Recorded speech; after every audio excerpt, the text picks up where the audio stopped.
بسم الله الرحمن الرحیم. راځو نن موږ وایو چې کمپیوټر د صفر څخه.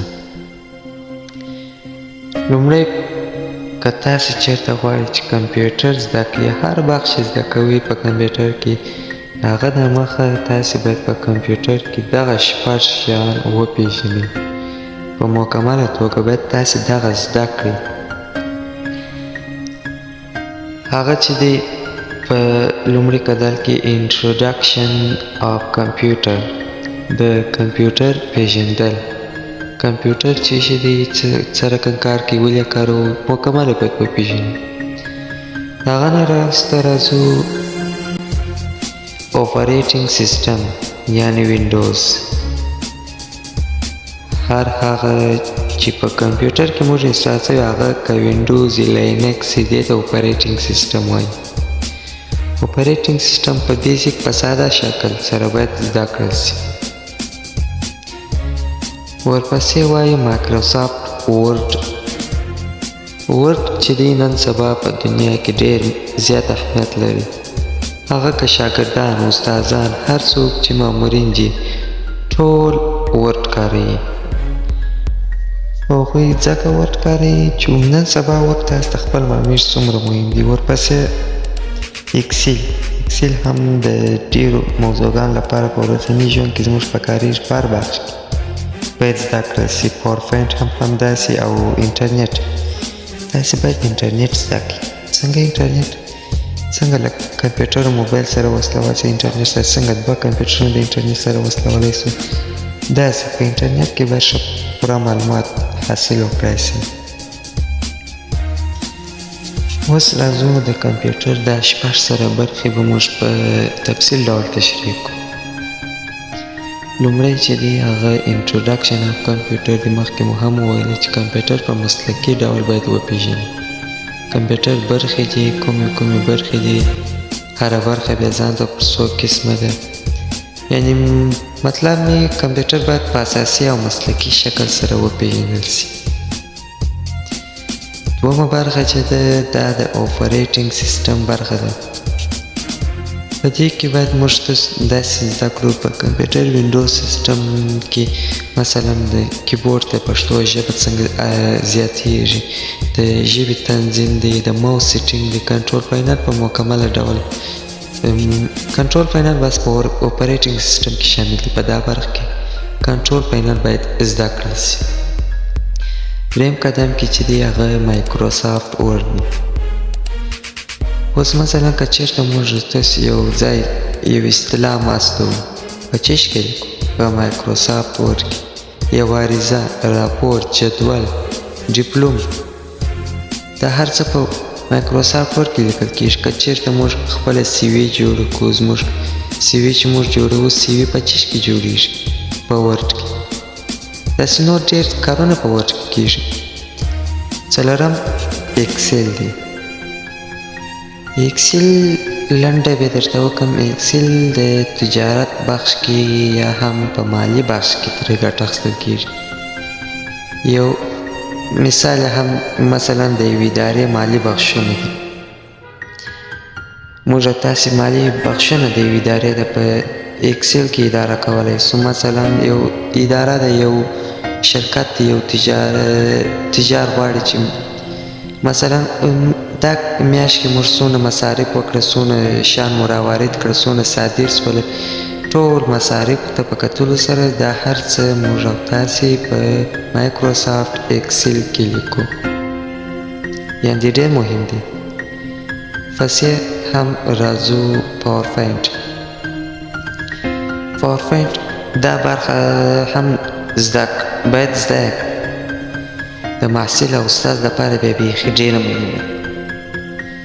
هغه شاګردان چې اوس زده کړې کوي په پوهنتونونه هر چېرته چې هغو دپاره هم دا برخه ډېره مهمه ده. مثلا څنګه غواړي یو پلان جوړ کړو، څنګه یو سیمینار جوړ کړو، پریزنټیشن دي، سلایډونه دي، دا هر څه په سلایډونه دي، موضوعات دي، دا هر څه په پاور پوینټ کې لیکل کېږي. او پاور پوینټ تر دا ټولو پاور پوینټ ډېر مهم دی. باید زده کړي. اسانه هم دي دا هر څه. او انټرنیټ خو تاسې وپېژنئ چې انټرنیټ سره بشپړ کدان کې انټرنیټ سره کمپیوټرونه څنګه د انټرنیټ سره وصلولی سو، څنګه موبایل د کمپیوټر سره وصلولی سو، وای فای سیسټم یې هر څه دا خو مو زده کړل. ورپسې راځو وایو Introduction of Computer. دا هغه شپږ برخې دي چې موږ په تفصیل سره وایو. هلته خو مازې وپېژندل، دلته په تفصیل سره درته وایم. Introduction of Computer. کمپیوټر په اساسي توګه پېژندل دي. راځو وایو چې کمپیوټر څه شی دی. کمپیوټر د کمپیوټ لاتیني کلمې نه اخیستل سوی چې معنی یې حسابل یا شمېرل دی. حسابل یعنې شمېرل. تاسو ته به دا پوښتنه پیدا کېږي چې دا خو ماشین دی، نو کارونه پکښې کېږي. حسابل یا شمېرل دلته کمه دي. دا ځکه چې په اوله ورځ چې کله کمپیوټر جوړ سو، د کمپیوټر نوم همدغه کمپیوټر ایښودل سوی دی تر اوسه پورې.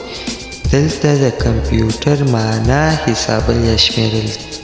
اصل کې کمپیوټر په خوا چې پیدا سو یوازې حسابل او شمېرل کول. خو وروسته تغییرات پکښې راغله، اپډیټونه سوله پکښې، اوس دومره ډېر کارونه کوي. اول سر کمپیوټر یوازې حساب ماشین حسابل او شمېرل کول. که چیرې موږ په اصلي اصطلاح کمپیوټر تعریف کړو نو داسې وایو: کمپیوټر یو برقي ماشین دی چې ډیټا یا معلومات اخلي او پر ډیټا کار کوي او په نتیجه کې موږ ته یو شی راکوي، هغه که پروګرام یې کار سوي. مثلا ګوره، 5 جمع 1 څو کېږي؟ موږ په خپل ذهن کې سره جوړوو چې دا څو کېږي؟ 7 کېږي. دا موږ او تاسې چې مثلا اورو دغه اواز، مثلا موږ په خپل ذهن کې یو مثال درکوم. اوس مثلا 1 جمع 6 دا څو کېږي؟ 7 کېږي. تاسې چې دغه زما اواز واورئ چې 7 جمع 1 موږ واورېدې که یا معلومات یا ډیټا مو ځان ته واخیستل. کمپیوټر هم معلومات او ډیټا ځان ته اخلي. خپل ذهن کې سره جوړوو چې 1 جمع 6 څو کېږي؟ 7 کېږي. دغه چې په خپل ذهن کې موږ سره جوړوو دې ته کار کول وایي. پر ډیټا یا معلومات باندې کار کول. او په آخر کې چې 7 کېږي دې ته نتیجه وایي. کمپیوټر موږ ته نتیجه راکوي. نو تاسو پوه شولاست چې کمپیوټر څه شی دی. اوس راځو وایو ډیټا. هر هغه معلومات، هر ډول ډیټا، ډیټا معلومات وایي. هغه که زموږ مثلا په کمپیوټر کې هر ډول شیان چې زموږ سره شته، فایلونه دي، فلمان دي، عکسونه دي، نعتونه، غزلې، هر څه چې را سره دي زموږ سره په کمپیوټر کې دې ته ډیټا وایي. نو اوس راځو وایو په عمومي توګه د کمپیوټر برخې. کمپیوټر پر څو برخو ویشل سوی دی؟ کمپیوټر په عمومي ډول پر 2 برخو ویشل دی. یو ته هارډویر وایي، بل ته سافټویر وایي. هارډویر د کمپیوټر هغه برخې ته وایي چې موږ یې هم لمس کولی او هم یې لیدلی سو. لکه تاسې ته معلومیږي دغه کیبورډ دی، موږ یې وینو هم لمس کولی هم سو. ریم دی، سکرین دی، هنداره سکرین، کیبورډ، موز، هر څه چې دی، روم، مونیټر، لوډ سپیکر، دا د کمپیوټر هارډویر برخې دي چې موږ څه هم لیدلی سو هم یې لمس کولی سو. ورپسې راځو د کمپیوټر سافټویر برخه. د کمپیوټر هغه برخه چې موږ یې لیدلی سو خو اما لمس کولی یې نه سو. توانایي یوازې د لیدلو دی، نه د لمس کولو. لکه وینډوز، ورډ، فوټوشاپ، ګیمونه او داسې نور زیات سافټویرونه شته چې موږ یې وینو خو لاس. اوس مثلا ګیم دی، ته دننه په ګیم کې ګرځېدلی سې؟ نه. ګیم دی چې هغه تا ولید، ته د هغه مخه نیولی سې؟ نه. ګیم یوازې چې دی سافټویر برخه ده، د لیدلو وړ ده، د لمس کولو وړ نه ده. اوس مثلا په کمپیوټر کې موږ چېرته عکس اخلو، موږ په کمپیوټر کې دننه موږ مکمل کښېنستلی سو؟ نه، موږ خو د باندې ناست یو، اما کار دننه کېږي.